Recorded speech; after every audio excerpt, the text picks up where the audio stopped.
Hello students, आज हम पढ़ेंगे कक्षा 7वीं में अध्याय 11 परिमेय संख्याओं का दशमलव निरूपण एवं संक्रियाएं, जिसमें आज हम पढ़ेंगे प्रश्नावली 11.3।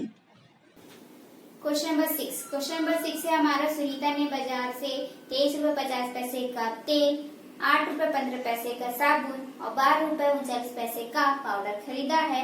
हमें बताना है कि सुनीता ने सामान कितने रुपए में खरीदा है। ठीक है, ये हमारा क्वेश्चन था।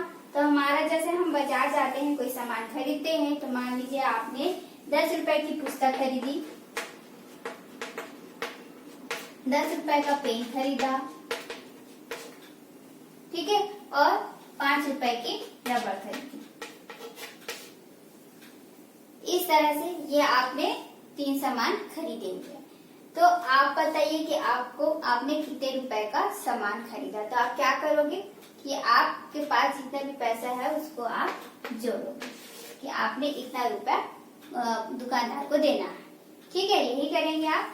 सबसे पहले आप जोड़ेंगे इस तरह से। तो आपने कितने रुपए का सामान खरीदा?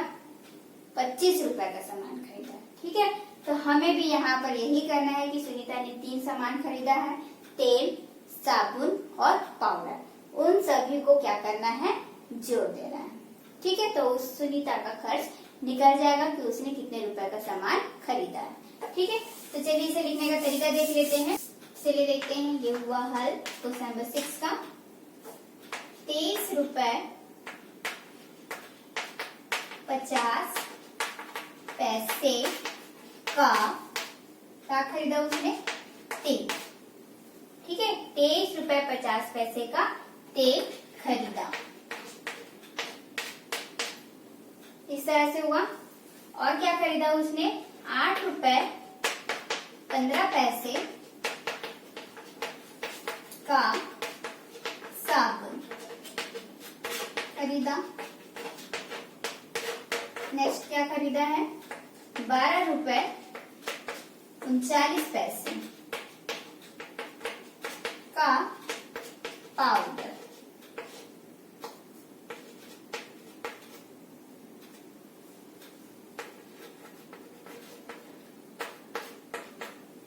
इस तरह से। ठीक है, ये 3 चीजें उसने खरीदी। अब आपने देखा होगा कि जब दुकानदार भी देता है तो इस फॉर्म में वो नहीं लिखता है, उसे अंकों में बदल के लिखता है ना। तो इसे अंकों में हम कैसे लिखेंगे?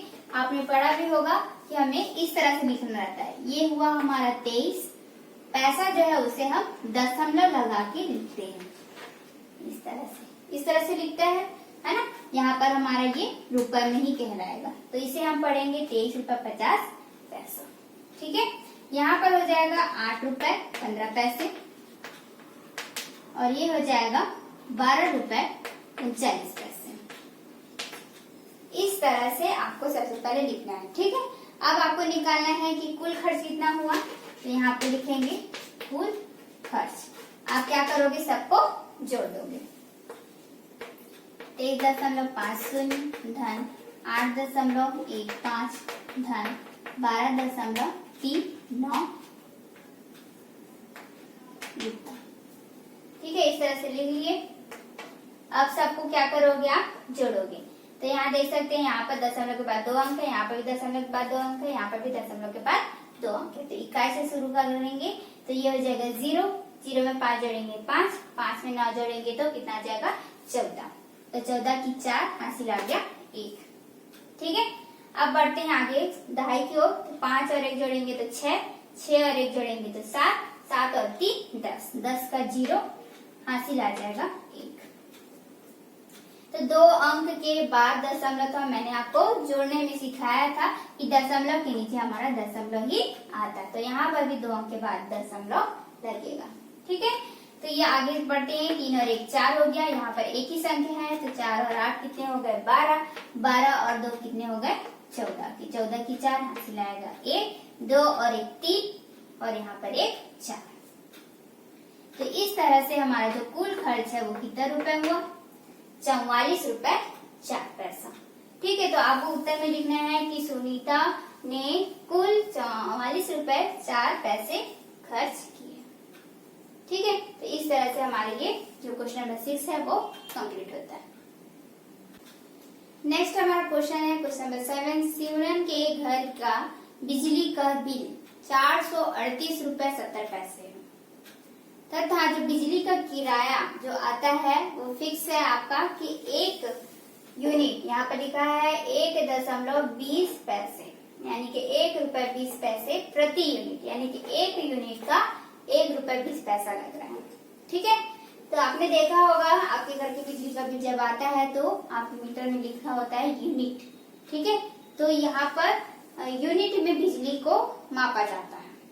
ठीक है, तो यहाँ पर 1 यूनिट का 1 रुपए 20 पैसा है, तो उसका बिजली का किराया जो आ रहा है वो कितना है, बिजली का बिल 438 रुपए 70 पैसा। तो हमें निकालना है कि सिमरन के घर कितने यूनिट आया होगा। ठीक है, कितना यूनिट आया होगा कि उसके हिसाब से जो बिजली का बिल बना है वो 438 रुपए बना है। ठीक है, ये हमको निकालना है। तो चलिए देखते हैं कैसे लिखेंगे इसे।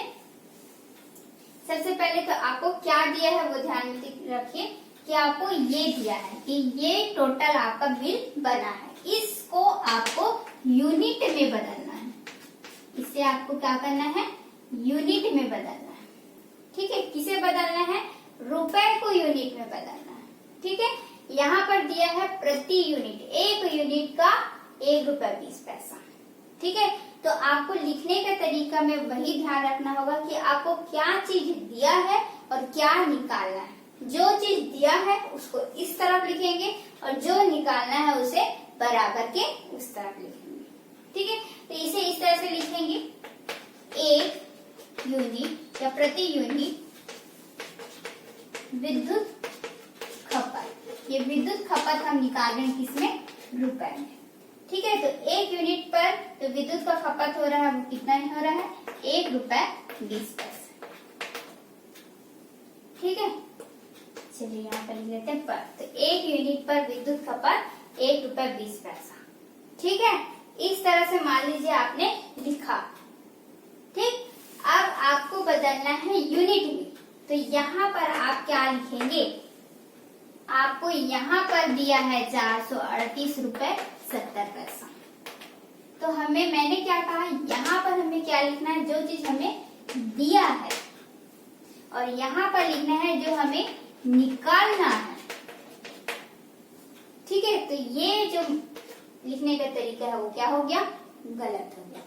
आपको इसे इस तरफ लिखना होगा और इसे इस तरफ लिखना होगा। ठीक है, तो चलिए लिख लेते हैं।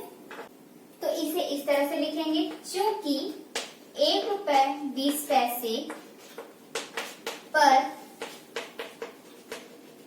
विद्युत खपत हो रही है कितना, 1 यूनिट। देखिए आ गया इस तरह से यूनिट यहाँ पर, है ना, हमें यूनिट में ऐसा निकालना है। ठीक है, अब आपको दिया है 438 रुपए 70 पैसे पर विद्युत खपत आपको निकालना है कि वो कितने यूनिट में आएगा, इस तरह से। ठीक है, अब आप देखिए कि 1 रुपए है और यहाँ पर 438 रुपए है। क्या आप 1 रुपए से 438, यहाँ पर 1 रुपए नहीं है, यहाँ पर 1 रुपए 20 पैसा भी है। जैसे कि यहाँ पर 5 रुपए का 5 पेन खरीद रहे हैं, हालांकि आता नहीं है, फिर भी देख लीजिए कि 5 रुपए का 5 पेन है। तो आपको निकालना है कि 10 रुपए का कितना पेन आएगा। ठीक है, तो आप यहीं पर अंदाजा लगा लीजिए, 5 रुपए है, 5 पेन है, यानी कि आप क्या कर सकते हो कि 1 रुपए का 1 पेन है, तभी 5 रुपए दिए थे तो 5 पेन मिला है, यही बात होगी।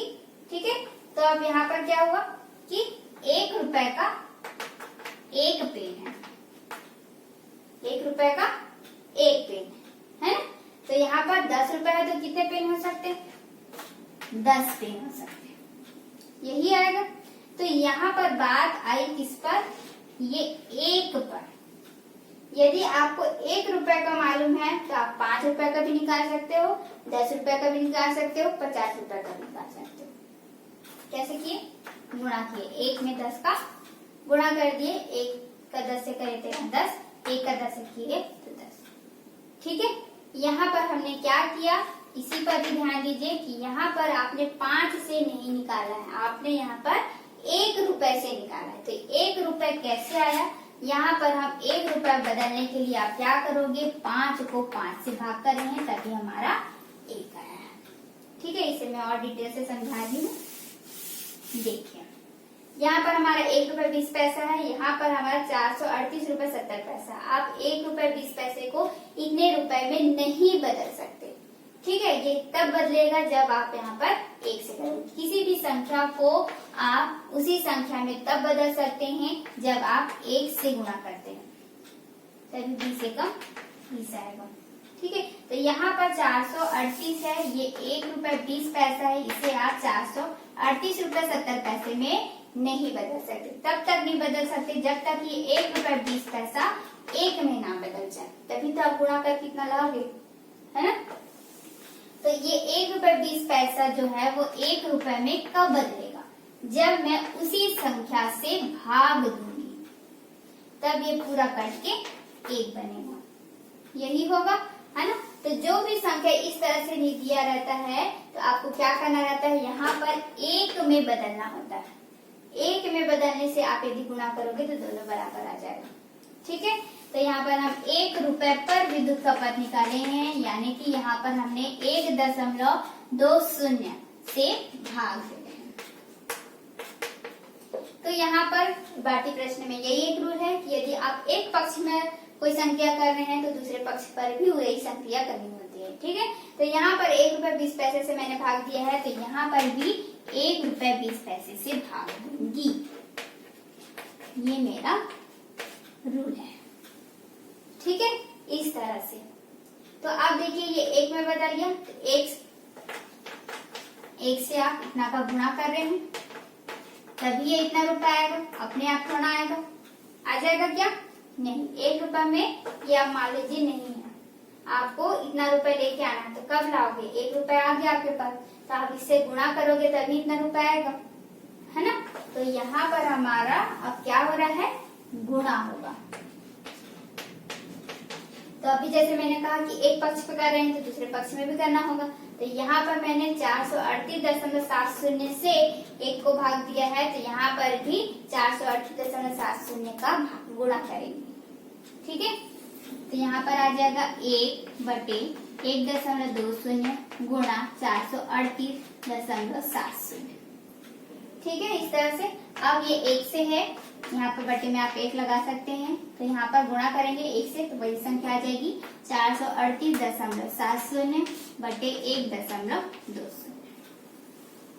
तो जैसे कि मैंने क्वेश्चन नंबर 4 में आपको बताया हुआ है कि आपको सबसे पहले क्या करना होगा, इसमें से दशमलव हटाना होगा और उसके बाद भाग देना होगा, क्योंकि यहाँ पर हमने दशमलव रपाड़ा नहीं पढ़ा है। तो यहाँ पर तो आपको सिंपल दिख रहा है, 10 से 10 काट सकते हैं।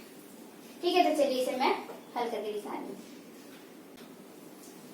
तो आपका प्रश्न इस तरह से आया हुआ था,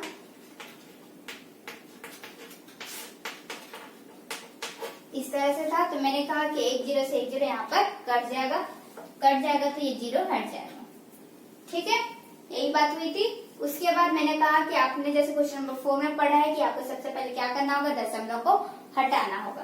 तो यहाँ पर दशमलव हटाएंगे, दशमलव नीचे एक संख्या है तो 1 0, यहाँ पर भी हटाएंगे, दशमलव के नीचे एक संख्या है तो 1 0। ये कैसे आता है मैंने बताया हुआ आपको। ठीक है, तो यहाँ से देख सकते हैं कि 10 से 10 कट जाएगा, ऊपर नीचे संख्या है। तो यहाँ पर हमारा बचा 438, दशमलव हट चुका है तो ये सिर्फ 7 आ जाएगा। ठीक है, और यहाँ पर हो गया 12। तो आप 12 के पहाड़े से आप डायरेक्ट भाग दे सकते हैं। तो चलिए भाग कर लेते हैं।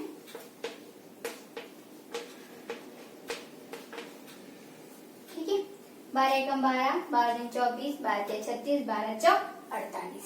तो ये 48 से छोटा हो रहा है, तो हम क्या करेंगे, 12 तिया 36। ठीक है, घटाएंगे, ये हो जाएगा हमारा 13। ठीक है, तो 13 में से 6 घटेगा, कितना आ जाएगा, 7।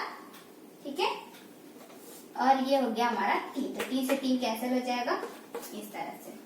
एक बार में एक ही संख्या उतरती है, इस इस तरह से हो गया। तो 12 तिया 36, 12 चौक 48 और 12 पंचे 60, 12 छक्के 72। ठीक है, इस तरह से हुआ। घटाएंगे, 8 में से 2 गया 6, 7 से 7 कैंसिल। यहाँ पर 7 त्रिका, तो 12 पंचे 60, 12 छक्के 72 हुआ। तो यहाँ पर हो गया 12 पंचे 60, यहाँ पर आ जाएगा 7 कैंसिल।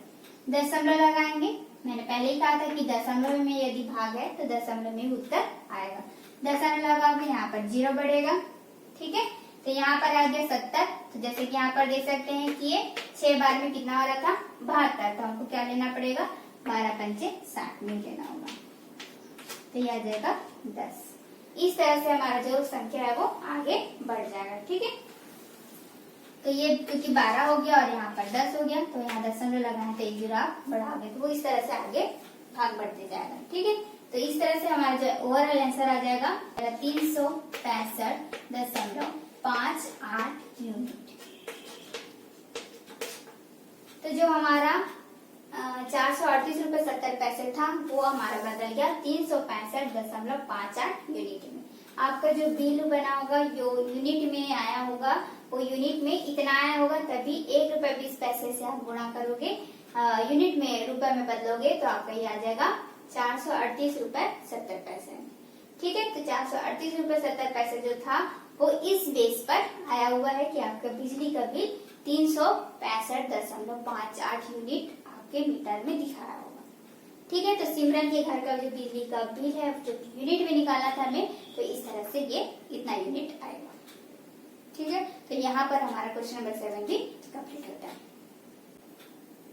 क्वेश्चन नंबर 8 है हमारा, रहीम द्वारा मकान किराया 205.75 प्रति माह की दर से दिया जाता है। ठीक है, जो मकान किराया होता है वो हम हर महीने देते हैं। 1 महीने में इतना रुपए वो दे रहा है। कितने सालों के लिए दे रहा है, 2 वर्षों के लिए दे रहा है। ठीक है, 2 सालों के लिए दे रहा है। तो हमें निकालना है कि यदि 1 माह में 205.75 यदि वो मकान किराया दे रहा है तो 2 साल में वो कितना किराया दिया है। ठीक है, तो हमें इस तरह से लिखना है।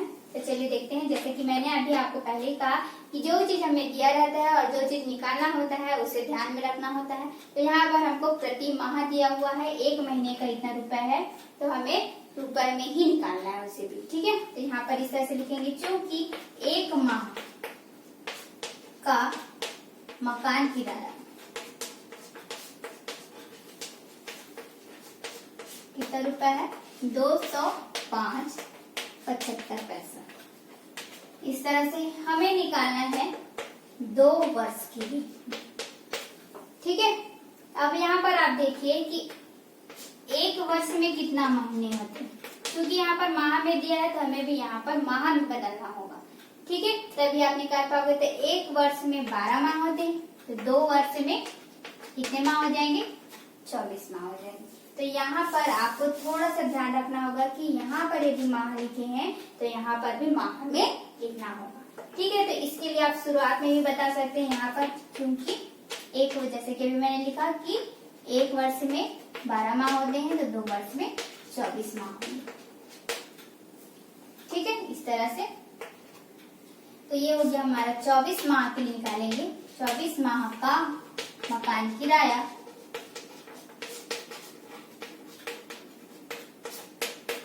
इस तरह से। ठीक है, तो अब जैसे कि मैंने आपको कहा कि 1 है, 1 में आपका बदल चुका है, जिसमें और आपको कुछ भी नहीं करना है, ना भाग देना है, कुछ नहीं करना है। ठीक है, डायरेक्ट आपका 1 आ गया है। अब आपको इसे 24 में बदलना है, तो 1 में 24 का गुणा करोगे तभी यहाँ पर 24 आएगा, है ना। यहाँ पर किसी और संख्या से 12 से गुणा करोगे तो क्या 24 आएगा, नहीं आएगा। 12 से गुणा करोगे तो क्या आएगा, 12 ही आएगा। 24 में ये तब बदलेगा जब आप यहाँ पर 24 से गुणा करोगे। 1 था हमारा, ये नहीं था। ठीक है, सिर्फ 1 था हमारा, तो 1 24 में तब बदलेगा जब यहाँ पर मैं 24 से गुणा करूंगी। तो दोनों ही पक्षों में करना है, तो यहाँ पर भी 24 से गुणा करना होगा। ठीक है, तो यहाँ पर हम लिखेंगे 205.75 का गुणा हम किससे कर रहे हैं? 24 से। ठीक है, इस तरह से चलिए गुणा कर लेते हैं। इस तरह से मैंने लिख लिया। गुणा करते हैं। 4 पंचे 20, हासिल आ जाएगा 2, 4 सत्ते 28, 2 30, 4 पंचे 20, 20 और 3 23, हासिल आ जाएगा 2, 4 शून्य 0, 2 का 2, 4 दूनी 8।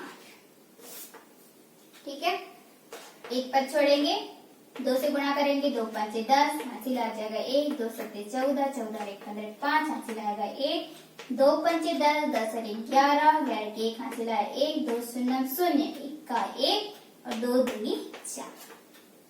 ठीक है, जोड़ेंगे यहाँ पर 0 0, 5 3 8, 2 और 1 3, 8 और 1 9, 4 का 4। तो इस तरह से आया आपका। अब रही बात, यहाँ पर देख सकते हैं कि क्या है? दशमलव है। तो आपका दशमलव 2 अंक के बाद है, तो यहाँ पर भी आप 2 अंक के बाद दशमलव लगाएंगे। तो आपका आंसर आया है 4,938 रुपए। 2 वर्ष में वो इतना रुपए मकान किराया देगा। ठीक है, तो मैंने कहा था कि दशमलव के बाद यदि 0 है तो आप इसे हटा भी सकते हैं। ठीक है, तो इस तरह से वो मकान किराया, रहीम जो है वो 2 वर्ष का मकान किराया देगा, तो 4,938 रुपए देगा। तो इस तरह से हमारा जो क्वेश्चन नंबर 8 है वो भी कंप्लीट होता है।